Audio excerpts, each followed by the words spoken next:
اعوذ باللہ من الشیطان الرجیم بسم اللہ الرحمن الرحیم وقفینا علی آثارہم بعیسی ابن مریم، پھر ان کے نقش قدم پر ہم نے بھیجا عیسیٰ ابن مریم کو، مصدقا لما بین یدیہ من التوراۃ، وہ آئے تصدیق کرتے ہوئے اس کی جو ان کے سامنے موجود تھا تورات میں سے، وآتیناہ الانجیل، اور ہم نے انہیں انجیل عطا کی ہے، فیہ ھدی و نور، اس میں بھی ہدایت بھی تھی نور بھی تھا، ومصدقا لما بین یدیہ من التوراۃ،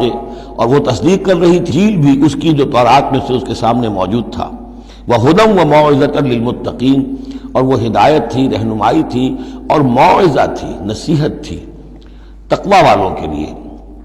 وَلْيَحْكُمْ أَهْلُ الْإِنْجِيلِ بِمَا أَنزَلَ اللَّهُ فِيهِ، اور چاہیے کہ انجیل کے ماننے والے فیصلہ کریں اسی کے مطابق جو انجیل میں ہے۔ وَمَنْ لَمْ يَحْكُمْ بِمَا أَنزَلَ اللَّهُ فَأُولَٰئِكَ هُمُ الْفَاسِقُونَ، اور جو لوگ نہیں فیصلے کرتے اللہ کے اتارے ہوئے احکام اور قوانین اور شرائع کے مطابق، تو وہی تو فاسق ہیں، وہی تو سرکش ہیں، وہی تو ناہنجار ہیں۔ اب یہ ایک رکوع میں 3 مرتبہ دہرا کر یہ الفاظ آئے، وَمَن لَّمْ يَحْكُم بِمَا أَنزَلَ اللَّهُ فَأُولَٰئِكَ هُمُ الْكَافِرُونَ وَمَن لَّمْ يَحْكُم بِمَا أَنزَلَ اللَّهُ فَأُولَٰئِكَ هُمُ الظَّالِمُونَ وَمَن لَّمْ يَحْكُم بِمَا أَنزَلَ اللَّهُ فَأُولَٰئِكَ هُمُ الْفَاسِقُونَ۔ اب اس کو سامنے رکھیے، اور دنیا میں جو مسلمان ممالک ہیں، کتنے مسلمان ہیں جن میں کہ اسلام کا پورا نظام قائم ہو، کتنے ملک ہیں، کہاں ہے کہ جہاں اسلام کی شریعت اور قرآن کی شریعت نافذ ہو؟ تو گویا کہ ہم اگرچہ انفرادی اعتبار سے مسلمان ہیں، لیکن نظام جو ہے ہمارا وہ کافرانہ ہے۔ اب تیسرے نمبر پر وَأَنزَلْنَا إِلَيْكَ الْكِتَابَ بِالْحَقِّ مُصَدِّقًا لِمَا بَيْنَ يَدَيْهِ، اور اب اے نبی صلی اللہ علیہ وسلم ہم نے آپ پر کتاب نازل فرمائی حق کے ساتھ، یہ بھی تصدیق کرتے ہوئے آئی ہے ان دونوں کی جو اس کے سامنے موجود ہیں، من الکتاب، کتاب میں سے، وَمُهَيْمِنًا عَلَيْهِ، اب البتہ یہ ان کی نگران بن کر آئی ہے، یعنی یہ کہ ان کے اندر جو تحریفیں ہو گئی تھیں اب ان کی تصحیح اس کے ذریعے سے ہو رہی ہے، یہ بتائے گی، اور یہ گویا کہ اب وہ کسوٹی ہے کہ اس پر پرکھا جائے گا، تورات کی کوئی شے اس کے خلاف ہے تو گویا کہ وہ محرف شے ہے۔ فَحْكُم بَيْنَهُم بِمَا أَنزَلَ اللَّهُ، تو اب آپ کا فرض بھی ان کے درمیان فیصلہ کیجئے اسی شریعت کے مطابق، قانون کے مطابق جو اللہ نے نازل فرمائی۔ وَلَا تَتَّبِعْ أَهْوَاءَهُمْ عَمَّا جَاءَكَ مِنَ الْحَقِّ، اور ان کی خواہشات کی پیروی کرتے ہوئے جو اللہ تعالیٰ کی جانب سے حق آپ کے پاس آیا ہے اس سے منحرف نہ ہو، مت پیروی کیجئے ان کی خواہشات کی، اور ان کی خواہشات کی پیروی کرتے ہوئے اما یعنی انما چھوڑ کر اس کو کہ جو حق آیا ہے آپ کے پاس۔ لِكُلٍّ جَعَلْنَا مِنْكُمْ شِرْعَةً وَمِنْهَاجًا، تم سب کے لیے ہم نے ایک شریعت، ایک دستور اور ایک طریقہ کار جو ہے وہ طے کر دیا۔ یہ آیت بڑی اہم ہے، جہاں تک تو شریعت کا تعلق ہے تو یہ تو پہلے سے بہت واضح بات ہے، سب کو معلوم ہے، شریعت موسوی شریعت محمدی میں فرق ہے، صلی اللہ علیہ وسلم علیہ الصلاۃ والسلام، منہاج میں بھی فرق ہے، اس پر توجہ جو ہے اکثر و بیشتر جیسی ہونی چاہیے ہوتی نہیں ہے۔ مقصد یہ کہ حضرت موسیٰ علیہ السلام کے منہاج میں ہم یہ دیکھتے ہیں کہ وہ ایک مسلمان امت کے لیے بھیجے گئے تھے، وہ امت جو کہ دبی ہوئی تھی، پسی ہوئی تھی، اس میں اخلاقی خرابیاں بھی تھیں،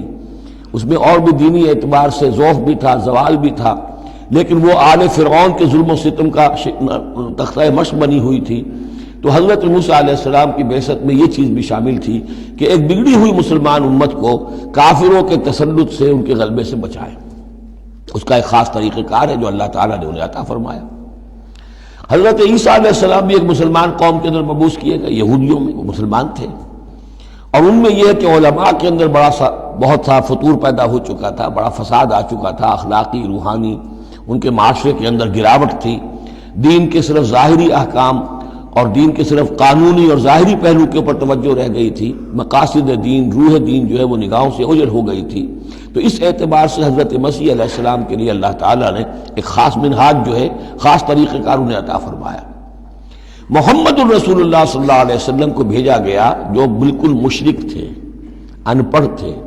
کسی نبی کے نام سے بھی ناواقف تھے سوائے حضرت ابراہیم کے، اور وہ بھی نبی کی حیثیت سے نہیں، اپنی جد امجد کے طور پر،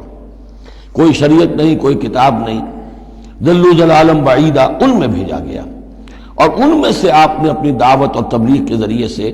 ایک عظیم جماعت برپا کی صحابہ کرام کی، اس کو حزب اللہ بنایا، ایک پارٹی بنایا، اور پارٹی بنا کر پھر انہوں نے کفر اور شرک کے خلاف اور ائمۃ الکفر جو ہیں، کفر کے جو رہنما تھے اور جو سربراہ تھے، ان کے خلاف جہاد کیا، قتال کیا، اور بالآخر اللہ کے دین کو قائم کیا۔ یہ منہاج ہے محمد الرسول اللہ صلی اللہ علیہ وسلم کا۔ تو لِكُلٍّ جَعَلْنَا مِنْكُمْ شِرْعَةً وَمِنْهَاجًا، ہم نے سب کے لیے ایک شریعت اور ایک طریقہ کار، ایک منہاج، ایک منہج عمل جو ہے وہ معین کیا۔ وَلَوْ شَاءَ اللَّهُ لَجَعَلَكُمْ أُمَّةً وَاحِدَةً، اللہ چاہتا تو تم سب کو ایک ہی امت بنا دیتا، وَلَكِنْ لِيَبْلُوَكُمْ فِي مَا آتَاكُمْ، لیکن اللہ کی حکمت اس کی متقاضی ہوئی کہ جس کو جو کچھ دیا گیا ہے اب اس کے حوالے سے اس کو آزمائے۔ اب ہمارے لیے اصل اسوہ حضرت موسیٰ نہیں ہے، اصل اسوہ حضرت عیسیٰ نہیں ہے۔ لَقَدْ كَانَ لَكُمْ فِي رَسُولِ اللَّهِ أُسْوَةٌ حَسَنَةٌ،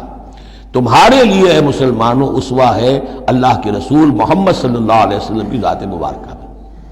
حضرت عیسیٰ نے شادی نہیں کی، ہمارے لیے اسوہ نہیں ہے۔ حضور نے تو فرمایا النکاح من سنتی، ساتھ ہی فرمایا من رغب عن سنتی فلیس منی۔ تو معاملہ یہ ہے کہ وہ اللہ کے نبی تھے، ان کے لیے جو بھی طریقہ اللہ نے سمجھا، مناسب سمجھا، وہ ان کو عطا کیا، لیکن ہمارے لیے جو ہے وہ منہاج نبوی ہے، وہ منہج انقلاب نبوی ہے، جس کا کہ گہرا شعور ہم پیدا کریں اور اسی کو پھر لے کر چل کر، اور اسی طور سے جس طور سے کہ حضور نے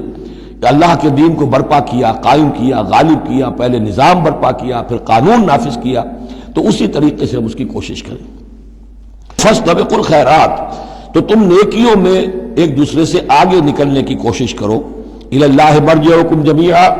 تم سب کا لوٹنا ہے اللہ ہی کی طرف۔ فینبئکم بما کنتم فیہ تختلفون، تو وہ تمہیں جتلا دے گا ان چیزوں کے بارے میں جن میں تم اختلاف کرتے رہے تھے۔ صدق اللہ العظیم۔